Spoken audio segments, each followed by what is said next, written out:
Isra Mi'raj itu salah satu di antara tujuannya, dia itu hiburan buat Rasulullah SAW ketika Rasulullah ditinggalkan Khadijah radhiyallahu anha.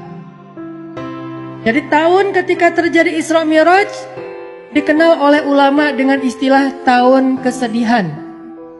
Kenapa disebut tahun kesedihan? Karena pada tahun itu Rasulullah SAW mengalami banyak ujian-ujian yang berat. Salah satu ujiannya, pertama beliau ditinggalkan oleh paman tercinta beliau, Abu Thalib.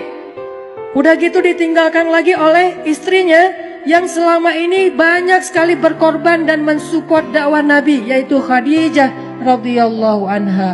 Dan ini bikin Nabi itu patah hati banget. Kenapa? Khadijah meninggalkan Nabi sedangkan pekerjaan dakwah belum selesai.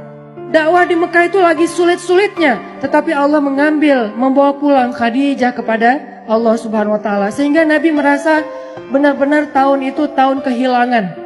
Kehilangan Abu Thalib, kehilangan Khadijah, sehingga jadilah Nabi di kota Mekah, kalau kita ibaratkan itu kayak anak yatim, nggak punya tempat berlindung. Biasanya Nabi itu kalau beliau dicela, dibully sama netizen gitu kan. Ini analogi sosial media. Kita dibully netizen aja kayak sedih banget gitu. Apalagi Rasul dibulinya bukan sama sosial media yang gak ketemu orangnya, tapi langsung lihat ekspresi wajahnya, dilemparin sama kotoran. Nah, hiburan Nabi yang membuat Nabi itu kuat ketika dalam keadaan dibully rame-rame adalah Khadijah. Sehingga Nabi pulang ke rumahnya dalam keadaan lelah, dalam keadaan sedih, dalam keadaan kecewa.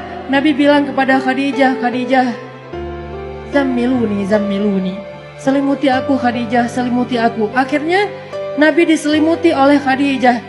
Lalu Nabi curhat sama Khadijah, Khadijah, kenapa mereka mendustakan dakwah aku? Apakah aku terlalu keras kepada mereka? Kata Khadijah, tidak wahai Rasulullah. Apakah aku tidak menyampaikannya dengan jelas? Kata Khadijah, tidak ya Rasulullah, engkau sudah menyampaikan dengan jelas. Wahai Khadijah, bagaimana agama ini akan Allah menangkan jika mereka menolak agama ini? Kata Khadijah, ya Rasulullah, la tahzan.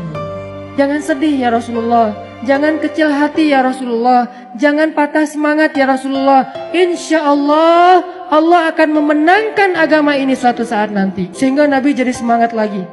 Ini artinya Khadijah adalah orang yang sangat penting di sisi Rasulullah SAW.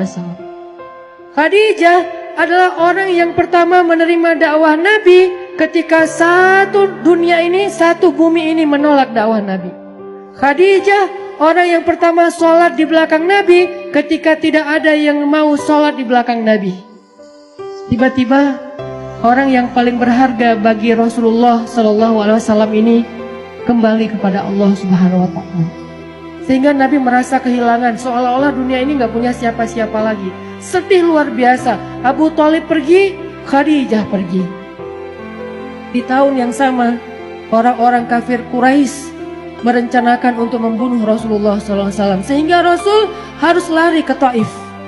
Baru lari ke Taif, berharap di Taif diterima sama keluarga besar ibunya beliau, Aminah. Ternyata di Taif kita tahu cerita yang luar biasa tragis. Nabi dikejar-kejar seharian, dilemparin batu, kemudian disorakin kayak maling. Sehingga Nabi keluar masuk kebun kurma bersembunyi. Ketahuan lari lagi, sembunyi lagi, ketahuan lari lagi. Sampai jidat Nabi itu kena lemparan batu dan berdarah. Seharian Nabi berlari karena dikejar-kejar sama orang di Taif. Udahlah, perasaan beliau sedang dalam keadaan kehilangan, lagi patah hati banget kalau bahasa kita sekarang. Tiba-tiba dihujat rame-rame sama manusia. Ini berat banget buat Rasulullah SAW. Kondisi mental yang lagi down banget. Kondisi perasaan yang lagi nyesek banget kalau bahasa kita. Udah ditinggalkan orang tercinta, kemudian tidak ada lagi yang melindungi beliau dakwah di Mekah. Sekarang beliau di Taif diusir, dipukulin, dilemparin, dikejar, diteriakin maling. Sampai kemudian Nabi SAW bingung harus pulang kemana sekarang. Di Mekah beliau diancam, di Taif beliau diusir. Akhirnya Rasulullah SAW diam-diam masuk ke kota Mekah dan tidur di depan Ka'bah. Tidur sendiri di depan Ka'bah. Orang-orang Mekah udah pada tidur, masuk ke rumah mereka masing-masing. Nabi sembunyi-sembunyi masuk ke kota Mekah.